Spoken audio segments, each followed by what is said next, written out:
സമൂഹത്തിന്റെ വാഗ്ദാനങ്ങളാണ് കുട്ടികൾ. അവരുടെ സംരക്ഷണം നാം ഓരോരുത്തരുടെയും കടമയാണ്.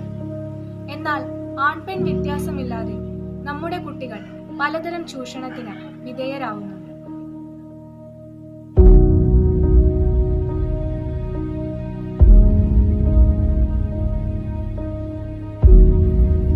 ലൈംഗിക അതിക്രമങ്ങളിൽ നിന്ന് കുട്ടികളെ സംരക്ഷിക്കുന്നതിനായി 2012 നിലവിൽ വന്ന നിയമമാണ് പോക്സോ ആക്ട്.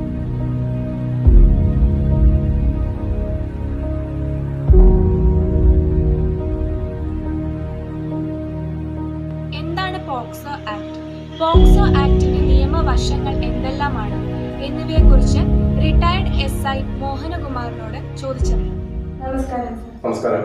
ഇന്നത്തെ കാലത്ത് പോക്സോ ആക്ടിന് വളരെ വലിയ പ്രാധാന്യമുണ്ടല്ലോ. എന്താണ് പോക്സോ ആക്ട് എന്ന് വിശദീകരിക്കാമോ? ഇന്ത്യൻ ഭരണഘടനയുടെ 15ാം അനുച്ഛേദത്തില് മറ്റുള്ളവയ്ക്കെന്ന പോലെ കുട്ടികൾക്ക് കൃത്യമായി വ്യവസ്ഥ ചെയ്യേണ്ടതായിട്ടുള്ള ചില നടപടിക്രമങ്ങളുണ്ട്. അതിന് രാഷ്ട്രത്തിൽ ചുമതലപ്പെടുത്തിയിട്ടുണ്ട്. രണ്ടാമത് കുട്ടികളുടെ ആരോഗ്യം, അതുപോലെ അവരുടെ ശാരീരികമായിട്ടും ഭൗതികമായിട്ടുള്ള സാമൂഹിക വികാസത്തിന് വേണ്ടിയിട്ട് അതിനുതകുന്ന രീതിയിൽ നിയമങ്ങൾ നിൽക്കേണ്ടതുണ്ട്. കൂടാതെ കുട്ടികളുടെ ശാരീരികമായിട്ടുള്ള ചൂഷണത്തിൽ നിന്നും ദുരുപയോഗവും വളരെ വലിയ തോതിലുള്ള ഒരു കുറ്റകൃത്യമാണ്. അതിൽ നിന്ന് അവരെ ഫലപ്രദമായി സംരക്ഷിക്കുന്നതിന് വേണ്ടിയിട്ട് 2012 നിർമ്മിച്ചിട്ടുള്ള ഒരു ആക്റ്റാണ് ഈ പോക്സോ കേസ്. പോക്സോ കേസിൽ വരുന്ന പരമാവധി ശിക്ഷാ നടപടി എന്താണ്? പോക്സോ കേസിൽ 10 വർഷം മുതൽ 10 വർഷത്തിൽ കുറയാതെ ജീവപര്യന്തം തടവ് വരെ ശിക്ഷിക്കാവുന്ന ഒരു വകുപ്പാണ് ഇത്. പോക്സോ കേസുണ്ട്. പരമാവധി ശിക്ഷയാണ് ജീവപര്യന്തം തടവ്. 10 വർഷത്തിൽ കുറയാൻ പാടില്ല. ജീവപര്യന്തം തടവ് വരെ അത് ലഭിക്കാറുണ്ട്. പക്ഷെ വേറെ കാര്യം എന്ന് പറഞ്ഞാൽ ഈ സെക്ഷനോട് കൂടിയിട്ട് തന്നെ ഈ പോക്സോ സെക്ഷനോട് തന്നെ അതിന് ബന്ധപ്പെട്ട് ചെയ്ത IPC ചില സെക്ഷനിൽ കയറി വരാറുണ്ട്. അങ്ങനെ വരുമ്പോൾ ആ ശിക്ഷകൾ കൂടും. ഉദാഹരണത്തിന് നമ്മളിപ്പോൾ ഒരു പോക്സോയിൽ ഒരു കുറ്റകൃത്യത്തിൽ പെട്ടു, ആ ഇരയ്ക്ക് ഒരു ജീവഹാനി സംഭവിച്ചാൽ അത് സ്വാഭാവികമായിട്ട് 302 വരെയുള്ള IPC സെക്ഷനിലേക്ക് പോകും. അങ്ങനെ വന്നു കഴിഞ്ഞാൽ അതിന് മരണം വരെയുള്ള ശിക്ഷയും കിട്ടാൻ ഇടയുണ്ട്. ജാമ്യം കിട്ടുന്ന വകുപ്പാണോ ഇത്? ഇത് ജാമ്യം കിട്ടുന്ന ചില സെക്ഷനുകൾ ഇവിടെ ഉള്ളൂ. പക്ഷേ ഇതില് ഈ പറയുന്നതൊന്നും ജാമ്യം ഉള്ളതല്ല, നോൺ ബെയിലബിൾ കേസാണ്. പോക്സോ നിയമപ്രകാരം ഒരു കുറ്റകൃത്യം റിപ്പോർട്ട് ചെയ്തില്ലെങ്കിൽ ആർക്കാണ് ശിക്ഷ ലഭിക്കുക? എന്താണ് അതിന്റെ തുടർ നടപടികൾ? ഒരു കുറ്റകൃത്യം പോക്സോ നിയമപ്രകാരം ആക്ട് പ്രകാരമുള്ള ഒരു കുറ്റകൃത്യം നടന്ന് നമുക്ക് ഒരാൾക്ക് അറിവ് കിട്ടിയിട്ടുണ്ട്. അത് ഈ പറയുന്ന അതിന് ബന്ധപ്പെട്ട അധികാര സ്ഥാനങ്ങളെ അറിയിച്ചില്ലാന്നുണ്ടെങ്കിൽ സാധാരണ ഏതൊരാൾക്കും അങ്ങനെ ഒരു വിവരം കിട്ടിയിട്ട് അറിയിച്ചാൽ ഏതൊരാൾക്കും 6 മാസം വരെ ഉള്ള ഒരു തടവും പിഴയും ആണ് അതിനകത്ത് പറഞ്ഞിരിക്കുന്നത്. കൂടാതെ മറ്റൊരു സ്ഥാപനങ്ങൾ, അതായത് ഒരു കമ്പനിയോ മറ്റു സ്ഥാപനങ്ങളോ അതിലെ ഒരു കീഴ് ജീവനക്കാരൻ ഈ കുറ്റകൃത്യം ചെയ്തിട്ട് അതിനെപ്പറ്റി ആ സ്ഥാപനത്തിന്റെ മേലധികാരിക്ക് അറിവുണ്ടായിട്ടോ അത് അറിയിച്ചില്ലായിരിക്കില്ല 1 വർഷം വരെയുള്ള തടവിനും അതിന്റെ പിഴയ്ക്കും ശിക്ഷിക്കപ്പെടാവുന്നതാണ്. സ്കൂളുകളിലെ അധ്യാപകർക്ക് ഈ കുറ്റകൃത്യങ്ങൾ റിപ്പോർട്ട് ചെയ്യുന്നതിലൊരു പങ്കില്ലേ? അതിനെപ്പറ്റി എന്താണ് പറയാനുള്ളത്? അധ്യാപകരും ഇത്തരം വിഷയങ്ങൾ മിക്കവാറും ശ്രദ്ധയിൽപ്പെടാറുണ്ട്. പെട്ടുകഴിഞ്ഞാൽ ഉടൻ തന്നെ ഈ പറഞ്ഞ കൗൺസിലോ അല്ലെങ്കിൽ ബന്ധപ്പെട്ട ഈ പറഞ്ഞ പ്രാദേശിക പോലീസ് സ്റ്റേഷനുകളിലോ, അതായത് ലോക്കൽ സ്റ്റേഷനുകളിലോ എത്രയും വേഗം അറിയിക്കുക എന്നുള്ളതാണ് അതിനകത്ത്. അതുപോലെ തന്നെ കുട്ടികളുടെ അശ്ലീല ചിത്രങ്ങൾ കൈവശം വെച്ചാൽ ലഭിക്കാവുന്ന പരമാവധി ശിക്ഷ എന്താണെന്ന് വിശദീകരിക്കാവുന്നു? അത്രയും കേസുകളിൽ അങ്ങനെ കൈവശം വെച്ച് ബോധ്യപ്പെട്ടാല് അതിന് കിട്ടാവുന്ന ശിക്ഷ 3 വർഷം തടവും പിഴയും കൂടിയാണ് അതിന് ലഭിക്കുന്നത്. ഈ ചിത്രങ്ങൾ വാണിജ്യ ആവശ്യത്തിന് ഉപയോഗിക്കുകയാണെങ്കിൽ അതിന്റെ കുറച്ചും കൂടി ആ ഗ്രാവിറ്റി കൂടും. ഇപ്പോഴൊരു പോക്സോ കേസ് ശ്രദ്ധയിൽപ്പെട്ടാൽ എങ്ങനെയാണ് ഞാൻ അതിനെ റിപ്പോർട്ട് ചെയ്യേണ്ടത്? നമ്മുടെ പ്രാദേശികമായ പോലീസ് സ്റ്റേഷനുകളുണ്ട്.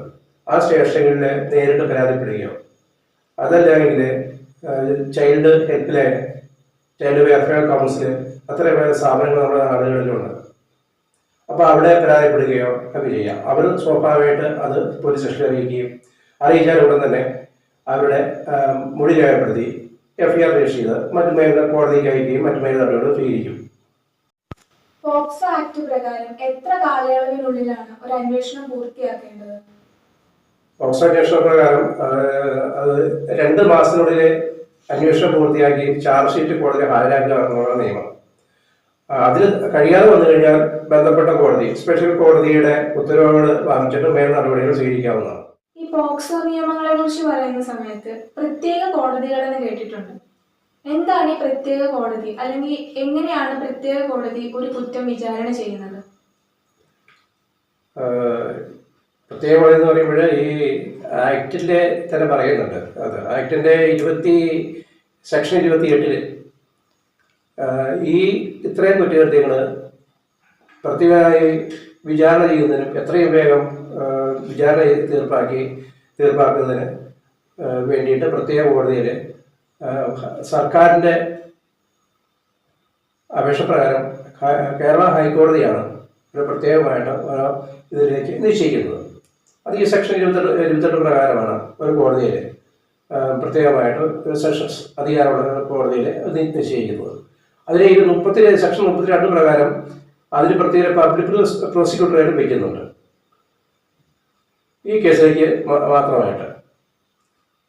അത് എല്ലാ സംസ്ഥാനങ്ങളിലുള്ളതാണ് ഈ പ്രത്യേകമായിട്ട് ഇതിനെ നിയമിക്കുന്നത്. ഇതിലെ വിചാരണ എന്ന് പറയുമ്പോൾ സ്വാഭാവികമായിട്ട് കോടതിയിൽ ഇപ്പോൾ ഒരു കുറ്റത്തിന് ഇരയായിട്ടുള്ളൊരു കുട്ടി, ആ കുട്ടിയുടെ പ്രഥമ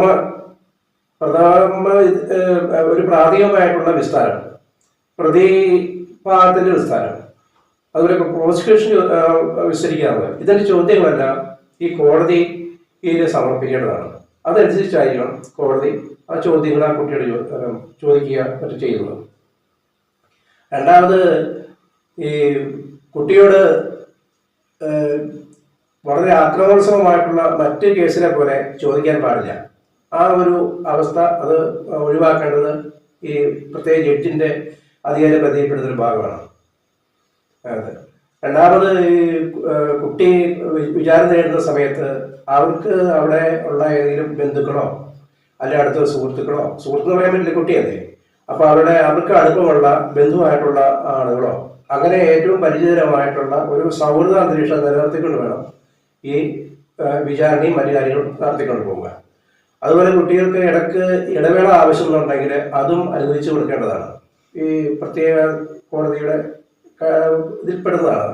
അതല്ല പ്രത്യേക ഒരു ഇതുണ്ടെങ്കിൽ അതുപോലെ കുട്ടിയെ ബുദ്ധിമുട്ടിക്കുന്ന രീതിയിലോ അവരുടെ അന്തസ്സിനെയൊക്കെ മാനിച്ചുകൊണ്ട് വേണം ഈ വിചാരണ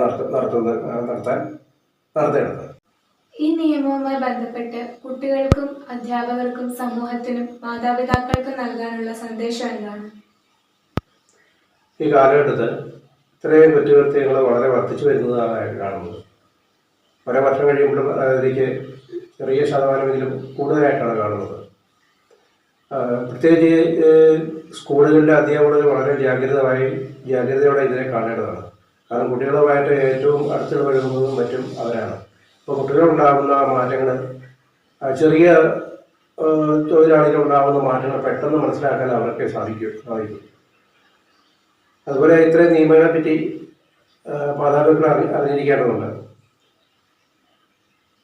ആ നിയമങ്ങൾ സമൂഹത്തിലെ ഒരു ബോധവൽക്കരണ ഭാഗമായിട്ട് ഏറ്റെടുത്ത് നടപ്പാക്കുകയും ചെയ്യണം. കൂടാതെ സമീപത്തുള്ള help line, child help line, child welfare council ഇങ്ങനെയുള്ള സ്ഥാപനങ്ങളെ പറ്റി നമ്മൾ അറിഞ്ഞിരിക്കുകയും അവരുമായിട്ട് ബന്ധം പുലർത്തേണ്ടതുമാണ്.